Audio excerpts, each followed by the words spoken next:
Welcome back to another check-in. We are in the woods right now at Champion Park, or a park that's adjacent to it. Tommy Pope has been telling me to go on walks. He told me last night, and I think it's a good idea to clear the thoughts out of my head and to just do something I like to do involving exercise to start my day. So this is my attempt to do that. I like going into parks. The camera setup's pretty easy, so it's cool. I passed a quarry. Haven't seen a quarry in a long time. Shiny rocks, big shiny boulder rocks. And then on the trails here, there's lots of uneven rocks. Rocks untouched by mankind. So, yeah, I'm on a trail. Saw some people. Stopped by a bench. His name was Grant something. He was born in 93, died in 2016. And he had a Shakespeare quote. And the Shakespeare quote says something to the effect of, the earth gives you music to those who listen, sort of thing. So that must have been one of his quotes that he liked. And, yeah, it is true. You know, there is a bunch of music. Even on a shallower level, birds, birds are making a lot of music.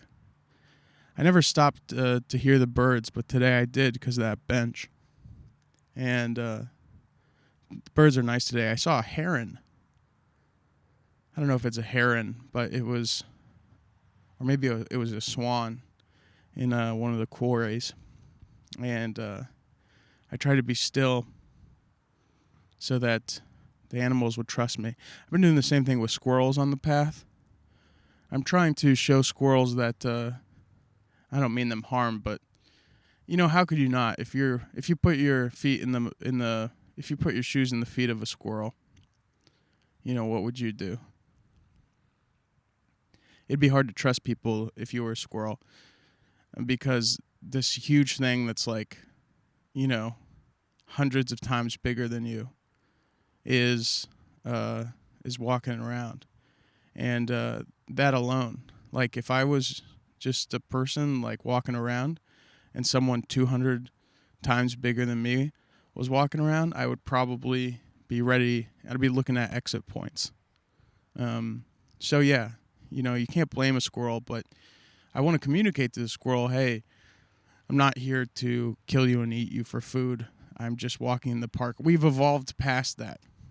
Maybe 100 years ago, 200 years ago, I would have killed your ass.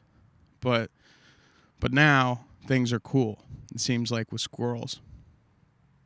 How could you trust someone when only 100 years ago they would constantly wipe out everyone you love, So I get that squirrels have trust issues, but hopefully we can repair that bond as a species, I don't know if it's in the form of some sort of acorn peace treaty.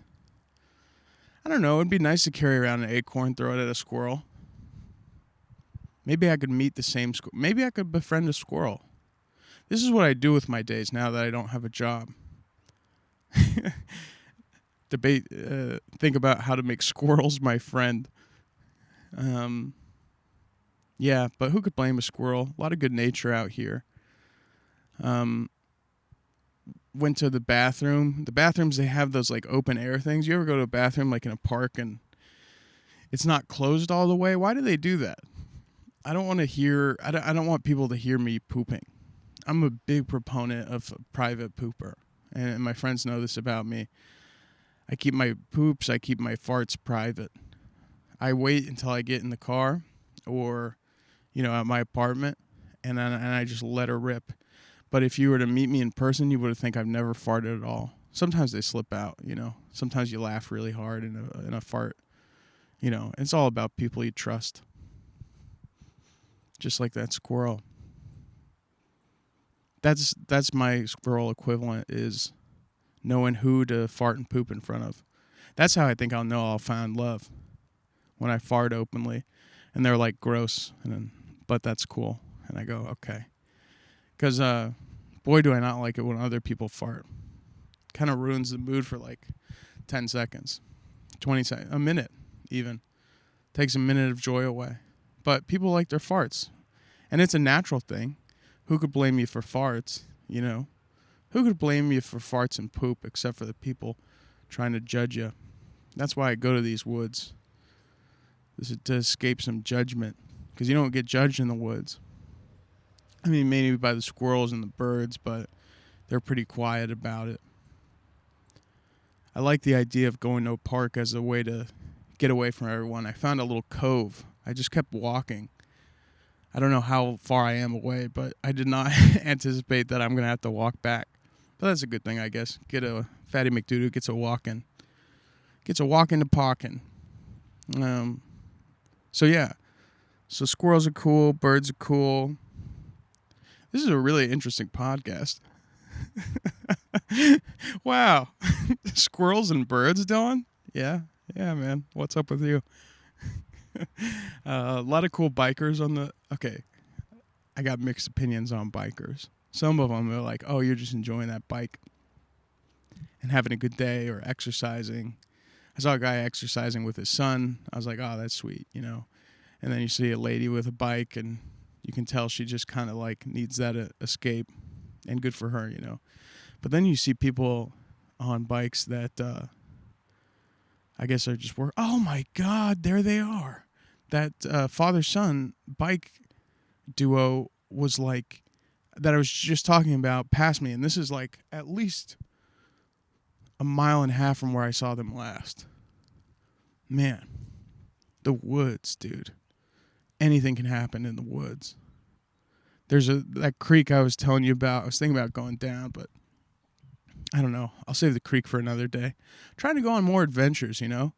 Get out of stagnant stuff. And get animals to trust me. And trust animals by that matter. Because I don't know, like as much as I want a squirrel to be my friend, I think a confident squirrel would kind of bug me out a little bit. It would kind of make me nervous.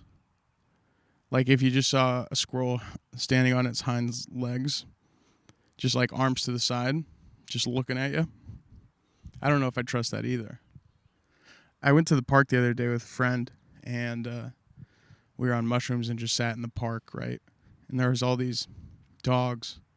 And it was funny because the smallest dog, like there's at least probably like 8 or 9 dogs, something like that. And the smallest dog, who's like this Chihuahua kind of dog, was like their leader, you know. So he was like leading the pack of these huge dogs. Like there's these shepherd dogs, kind of like this shaggy dog sort of thing, and so he was the leader of the pack, which I thought was funny because he was the smallest dog, but he, you know, had big cojones. He was alpha. Right. And that's funny that the smallest one was the alpha. He was like shepherding around. It was hilarious. It was great. And then I saw a couple frisbeers. They must have been like late 60s, early 70s. And they were doing frisbee tricks, but like insane frisbee tricks in the park. They were like throwing the frisbee, but then it would come back to them, and then they'd like shoot it off their back and then catch it again and then just kind of watt at it, you know? And the frisbee would come back, and my friend made a good observation. She was like, you can tell those guys are really, really good at what they do because they seem so unimpressed at the other's tricks. Like her and I were just watching like, oh my God, look at them go. And they were like, yeah, whatever. Like this is bombing from me, you know? They were so unimpressed, but that's how you could tell someone was that they had been doing it a while, is all that excitement went away.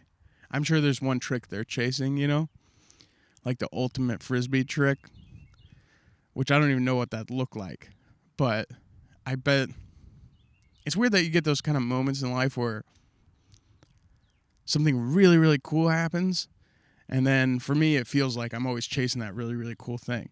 Like maybe once a month, maybe more, maybe less, I'll have a set that I really go, ooh, I was proud of how that went. I want to chase this again. I want to get to this level of like clarity and relaxation. Because when you're doing the flow state, like Tiger Woods, infamous for his flow state. I was reading some book, or I heard somebody who read some book who made an Instagram reel, and he was saying how that was like the main thing, and that's a big thing in sports, is like flow state. Oh yeah, there was this coach, I forgot, some football team. If there's any straight guys listening to this, maybe you'll know. But there's this football team, and they were really, really shitty. And the coach came in, and he's like, give me 3 years. Give me 3 years to turn this guy around. And he started by really honing in on the essentials of things. Like he would literally make everyone tie their shoes. I forget if this is basketball or football, but he would make them all tie their shoes in the proper way. And they were like, what the fuck? We know how to put on shoes. He's like, no, you put on shoes the right way. You get down the essentials. And so he taught them all these like pretty basic, but, core essentials, and really hammered in on them. And so in the game, they started to win over time, like more and more as they honed in on these little things, like things that would seem stupid to you, like what you eat for breakfast, or like, like a basic pass play, but like really doing it perfect and hammering that in over and over and over again. And what he found was, in moments of like distress, his team learned to they learned the drill so well that they were doing something without thinking about it. And that's what stand-up, or maybe anything you're passionate about, feels like when you're in that mode. It's like, it feels like you're not there. And that's what I think I'm chasing. And that's part of the reason for these walks too, is like, I just have major anxiety, and I think that comes from a lot of things. I've always had a history with like being depressed and stuff like that, but also like, my weight and trying to exercise, but that gives me anxiety in different ways, when you're stagnant. So anyway, these walks, I think, are a way to quiet those voices in your head. Because after a while, after you're exercising, you kind of reach like a flow state in walking. And making that choice to do something essential like a walk a day, or exercise, or whatever you do, however you get into your flow, is I think really important, or really good for me, at least mentally.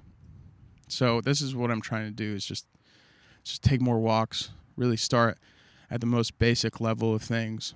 And then, as I progress, I'll progress. But one of the coolest things I think about this walk is just seeing this park that I didn't expect.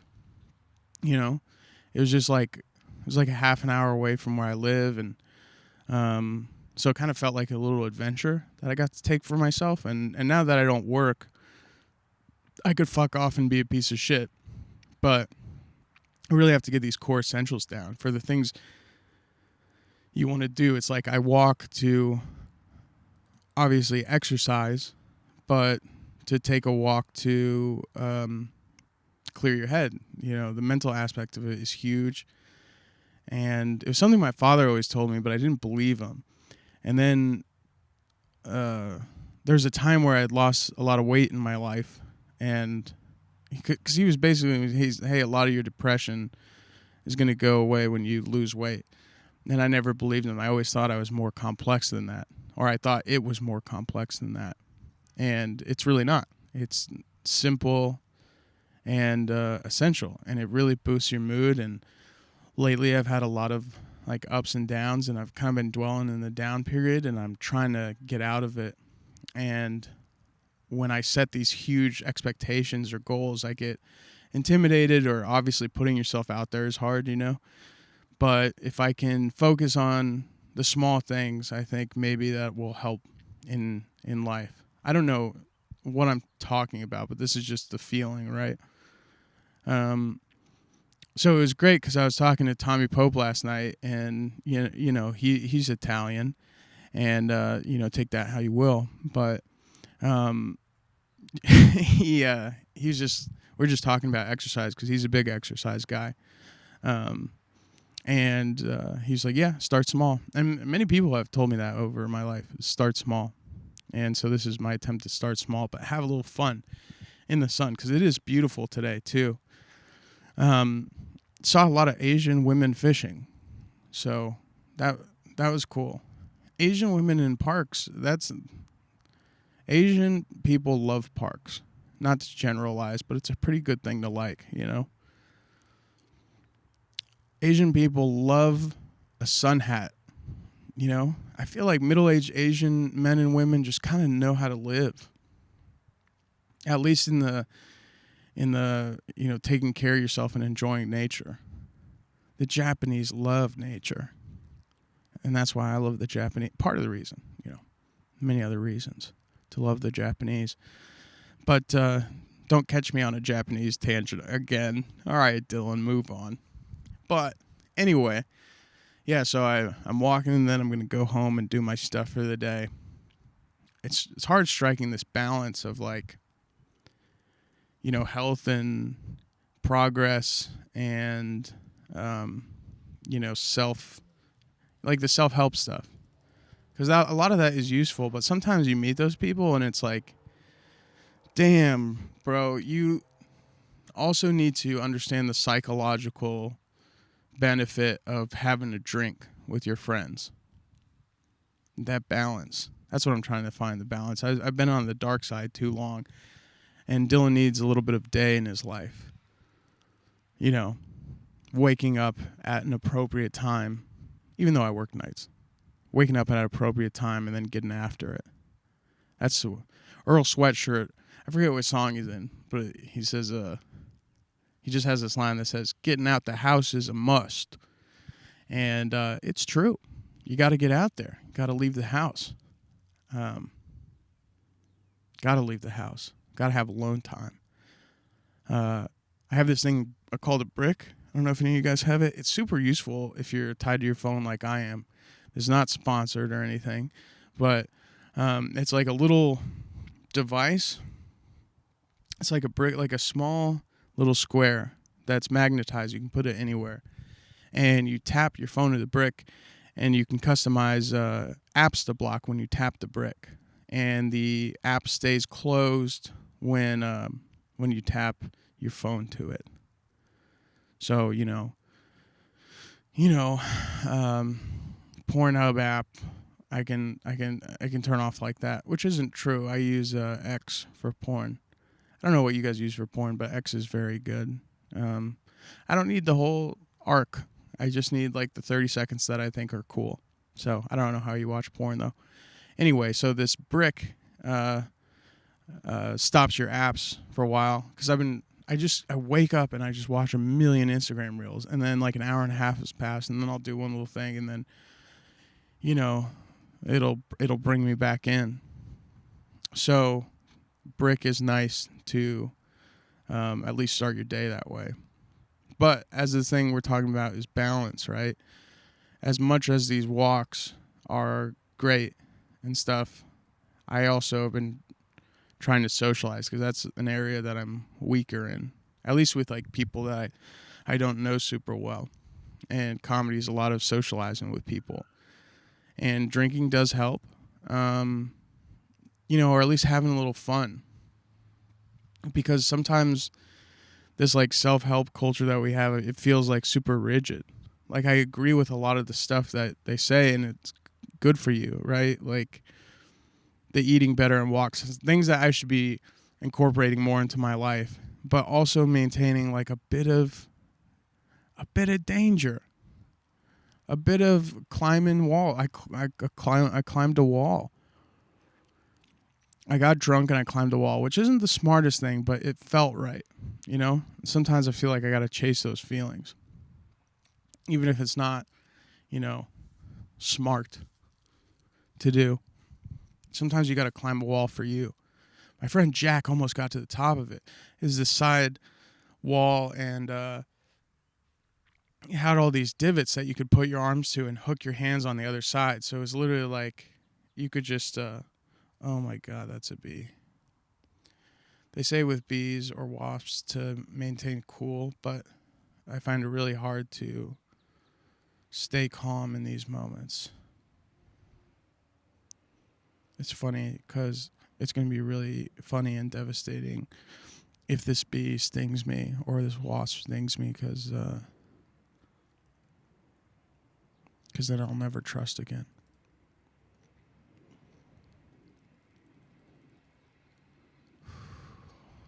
Okay. He moved on. Thank you for doing your own thing, wasps. I hate wasp stings. And that's the thing is, I don't think I ever have been stung. What happened was when I was a kid, there was a bee. And the bee was just lying on the ground, and I was walking to the pool at my grandma's house without shoes or socks. It's barefoot, as they call it, the slang term. And I stepped on a bee, and its stinger got me. So the bee didn't even sting me. I stepped on a bee. And ever since then, I've been scared of getting stung. I'm like what a squirrel is to a human, to a wasp. It's okay. Remain your composure. It's right there, but you just have to accept. Either way, if it does or doesn't, have to calm yourself. Is it true that those creatures, I don't want to mention it by name because I think it'll come back, but is it true that those creatures sense fear? Maybe that's what all this is about, is facing fears. I don't know. This park is fucking me up. Fuck you, Tommy Pope, for helping me out. You Italian. Anyway, this is the walk. I think I better wrap this up. This was a short little check-in. I don't know what's going on with your day, but I hope it's good. I hope you find time to get out into nature, and maybe I'll see you on the park trail one of these days. I'll catch you guys another time. Later.